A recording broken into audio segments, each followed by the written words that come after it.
मेरे राष्ट्रीय कार्यकारिणी में, मेरे राष्ट्रीय पदाधिकारी की सूची में भी कोई नाजिया खान इलाही नहीं है। पैगंबर मोहम्मद साहब की शान में कथित गुस्ताखी पर जयपुर में आक्रोश, बड़ी संख्या में मुस्लिम युवा सदर थाने पहुंचे, सौंपा ज्ञापन।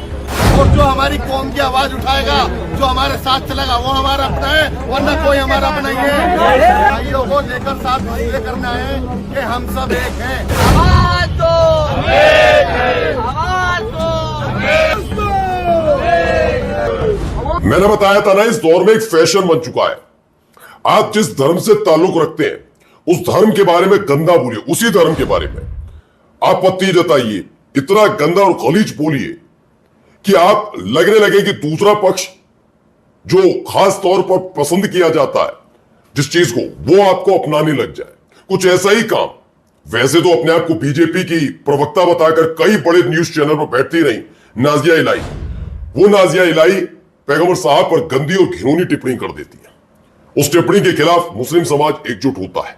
जहां भारतीय जनता पार्टी फंसती नजर आती है तो फौरन ही बीजेपी ने भी अपने इस, मेरे हिसाब से तो गोदी मीडिया में जब बैठ रही है बीजेपी नेता के तौर पर, तो अपनी बीजेपी की नेता से पल्ला झाड़ लिया, कह दिया वो है ही नहीं पदाधिकारी। सोचिए, अब अकेली पड़ रही है नाजिया इलाही, तो वही नाराजगी मुसलमानों में है कि गिरफ्तारी और कार्रवाई क्यों नहीं हो रही, जबकि उनके खिलाफ कई एफआईआर दर्ज हो चुकी है। मैं फिर कहता हूं कि सबसे पहले यह समझना चाहिए कि कुछ लोग हो सकते हैं जिनसे आपको आपत्ति हो, लेकिन कोई धर्म या उस धर्म के सर्वोच्च पद पर बैठे हुए किसी भी पदवी वाले शख्स ऐसे नहीं बोलना चाहिए, चाहे वो हमारे इष्ट देव हो या पैगंबर साहब हो, जितने भी हैं सब ना, क्योंकि उन्होंने गलत नहीं सिखाया। लेकिन मैंने कहा ना, फैशन है, ये फैशन भारी पड़ गया है नाजिया इलाही पर। क्या होने जा रहा है आज आपको दिखाऊंगा कैसे मार गुंडागर्दी की सारी हदें पार की जा रही हैं, वो भी देखिए। और तो और, बस गुंडागर्दी अगर मुस्लिम व्यक्ति वाला व्यक्ति कुछ तेज आवाज में बोले तो उसके साथ क्या होता है पता है, लेकिन दूसरी तरफ अगर लगातार कोई ऐसा नाम जो ताल्लुकात रखता हो अलग अलग तरीके से, वो अगर कुछ बोले तो कार्रवाई नहीं होती। मैं कहां की बात कर रहा हूं दिखाऊंगा आपको वो भी। और एक राम मंदिर वाले मामले में नया अपडेट आया, वो भी देखिए। खबर क्या है, नाजिया इलाही, इनके लिए मैं थोड़े दिन पहले भी ये कह रहा था कि देखिए, आप जब कुछ बोलती हैं, मैं मान सकता हूं कि आपकी भी महत्वाकांक्षाएं और किसी भी पॉलिटिकल पार्टी से जुड़ी है, गलत क्या है, को रोक लेगा क्या? अरे आपका धर्म भी नहीं आपको रोके भाई। ऐसा थोड़ी ना होता है कि आप मुसलमान है तो आप बीजेपी ज्वाइन नहीं कर सकते, आप जाइए आरएसएस, उनका भी अपना मोर्चा है, वहां पर भी मुसलमान ज्वाइन करिए। लेकिन उस पॉलिटिकल पार्टी में सर्वोच्च पद तक पहुंचने के लिए या पहचान बनाने के लिए, जगह बनाने के लिए आप अपने ही धर्म के बारे में, अपने नहीं किसी के भी धर्म के बारे में गंदा बोलेंगे तो गलत है ना। नाजिया इलाही तो खुद मुस्लिम, लेकिन आजकल मैंने बताया ना, फैशन है, कई गोदी एंकर्स भी हैं जो आते उसी धर्म से, लेकिन वो दिखाते हैं कि वो कितने बड़े सेक्युलर है, लेकिन उनकी सेक्युलर कितने हैं पता लग जाता है। खैर, यही काम कर रही, कोशिश कर रही, पिछले लंबे समय से ये कर रही, लेकिन अब जाकर फंस गई, क्योंकि बड़बोलापन कभी कभी आपको इस दौर में लाकर खड़ा कर देता है। पहले क्या है, कानून की किताब में एक नया अध्याय जोड़ा जाना चाहिए। ये रितेश देशमुख पैरोडी नाम का क्या लिखा है, मैं पढ़ता हूं। गाजियाबाद पुलिस की स्पेशल सुस्ती, पैगंबर मोहम्मद की शान में गुस्ताखी के मामले में देश के अलग अलग राज्यों से नाजिया इलाही के खिलाफ हजारों एफआईआर दर्ज हो चुकी हैं। जनता सबूत दे रही है, राज्य दर राज्य शिकायतें पहुंच रही है, लेकिन गाजियाबाद पुलिस ऐसी बर्ताव कर रही है जैसे उनके इलाके में सब कुछ ऑल इज वेल है। आखिर ऐसी क्या मजबूरी है कि नफरत फैलाने वाले खुलेआम घूम रहे हैं और पुलिस मूक दर्शक बनी हुई है? क्या अब पुलिस का काम सिर्फ ट्वीट पर कार्रवाई की जा रही है लिखना रह गया, या जमीन पर भी कुछ दिखेगा? अगर कानून सबके लिए बराबर है तो इस मामले में वीआईपी ट्रीटमेंट क्यों? जनता जवाब चाहती है कि लापरवाही है या जानबूझकर दी गई ढील? बिल्कुल, एक दो नहीं, बहुत सारी एफआईआर दर्ज हो चुकी है, लेकिन उसके बावजूद अब जब देखिए इस मामले में फंस गए, आपको एक नुपुर शर्मा वाला मामला याद होगा। मैंने कहा ना, क्यों बोलना है? एक पॉलिटिकल पार्टी में ऊपर तक पहुंचने के लिए क्या धर्म के बारे में बोलकर ही पहुंचेंगे? फिर क्यों कहा जाता है कि बीजेपी कि मुसलमानों को पसंद नहीं करती? कहे ना खुलकर, आप पसंद नहीं करते, आप कहिए, वरना आपकी पार्टी में ही ऐसे लोग हैं जो ऐसे ऐसा बोलते हैं, तब आपको दिखता नहीं है। देखिए, अब जब फंसते नजर आई बीजेपी तो क्या बयान दिया गया नाजिया इलाही पर, जो गोदी मीडिया पर बीजेपी नेता के तौर पर लाइव डिबेट में बैठती रही। सुनिए। कई लोगों की मेरे पास शिकायतें आ रही हैं कि नाजिया इलाही खान एक हमारी महिला बहन है जो खुद को भारतीय जनता पार्टी रक्षक मोर्चा की पदाधिकारी बताती हैं। वो कई जगहों पर आपत्तिजनक बयान देती हैं और उनके वक्तव्यों से लोग काफी दुखी भी हैं। तो कई लोगों ने मुझे शिकायत की, तो उसके विषय में मैं सिर्फ इतना कहना चाहूंगा कि भारतीय जनता पार्टी और सखी मोर्चे का मैं राष्ट्रीय अध्यक्ष हूं। मेरे राष्ट्रीय कार्यकारिणी में, मेरे राष्ट्रीय पदाधिकारी की सूची में भी कोई नाजिया खान इलाही नहीं है और मैंने सभी प्रदेश अध्यक्षों से सूचना ली है, जानकारी ली है।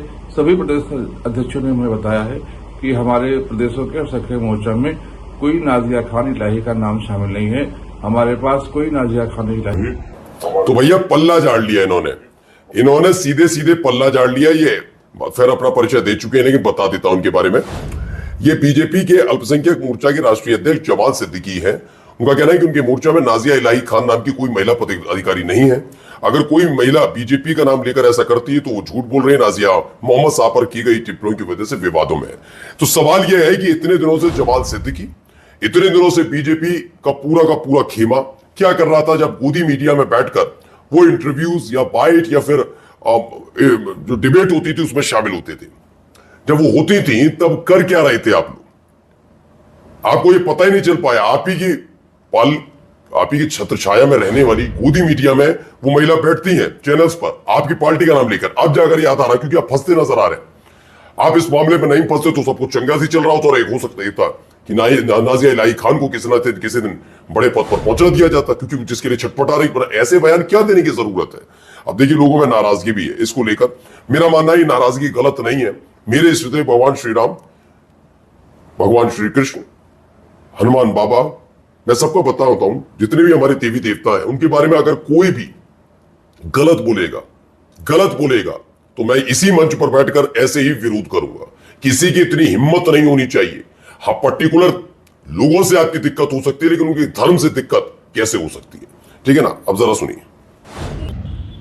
पैगंबर मोहम्मद साहब की शान में कथित गुस्ताखी पर जयपुर में आक्रोश, बड़ी संख्या में मुस्लिम युवा सदर थाने पहुंचे, सौंपा ज्ञापन।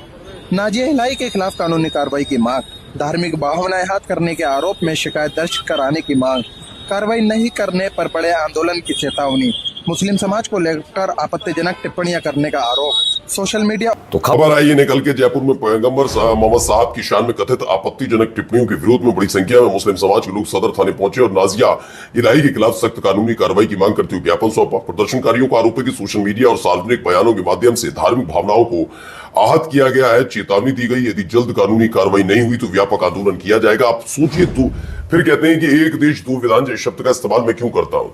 आप याद करिएगा, गंगा जी के किनारे बैठकर कुछ लोग खा रहे थे नॉनवेज और उसकी कुछ टुकड़े फेंक दिए। तुरंत सबने संज्ञान ले लिया, पुलिस भी स्वतः संज्ञान ले रही है, कोर्ट भी स्वतः संज्ञान, सबने ले लिया। सबकी धार्मिक भावनाएं आहत। मैं ये नहीं कह रहा हूं नहीं होना चाहिए, धार्मिक भावनाएं आहत तो ठीक है। सारी धार्मिक भावनाओं के आहत होने पर तो स्वतः संज्ञान ले लेती है, पुलिस भी ले लेती है और प्रशासन भी और सब। लेकिन इसमें FIR दर्ज होने के बाद भी अभी तक कार्रवाई ना होना, ये तो गलत है ना भाई। दो तरीके की बातें कैसे हो सकती है? लीजिए, और जो हमारी कौम की आवाज उठाएगा, जो हमारे साथ चलेगा, वो हमारा अपना है, वरना कोई हमारा अपना नहीं है। भाइयों को लेकर साथ इसलिए करना है कि हम सब एक हैं। अगर कहीं गलत होगा तो हम सब एक साथ खड़े हैं। तेरा मेरा रिश्ता क्या?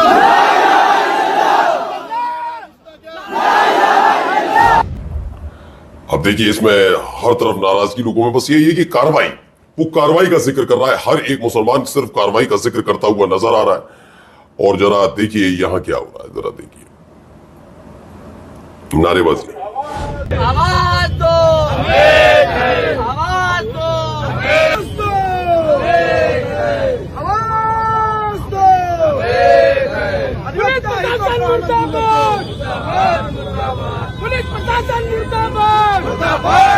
का हित का हाना हुआ तो इसमें बताया जा रहा है कि पुलिस प्रशासन का दिन प्रतिदिन गुंडाई बढ़ती दिखाई दे रही है। थाने के अंदर अपने आप को शेर समझते हुए थाने के बाहर गीदड़। एडवोकेट अरबाज खान ने लिखा है, कल करेली थाने में हमारे अधिवक्ता साथी हसीबुल्ला और अफजल के साथ सूरज गुप्ता नाम की दरोगा ने भद्रता की और अधिवक्ताओं की वकालत जैसे गंदे गंदे शब्दों का इस्तेमाल किया, जिसके बाद नाराज हो गए। दरोगा सूरज गुप्ता की गुंडाई के खिलाफ अधिवक्ताओं का करेली थाने में धरना जारी है। ये वहां से निकल कर आया। और एक खबर जरा देखिए, 6 years before SIT probe, audit firm flagged lack of systemic record of Ram temple donation. सोचिए ये खबर तब की है। और कहा कि जो राम को लाने का दावा कर रहे थे उनके राज में कई वर्षों से राम का चढ़ावा चोरी हो रहा था, फिर आंखें को मूंदे रखी गई, चोरी क्यों चलने दी गई? सवाल तो सही है। नमस्कार।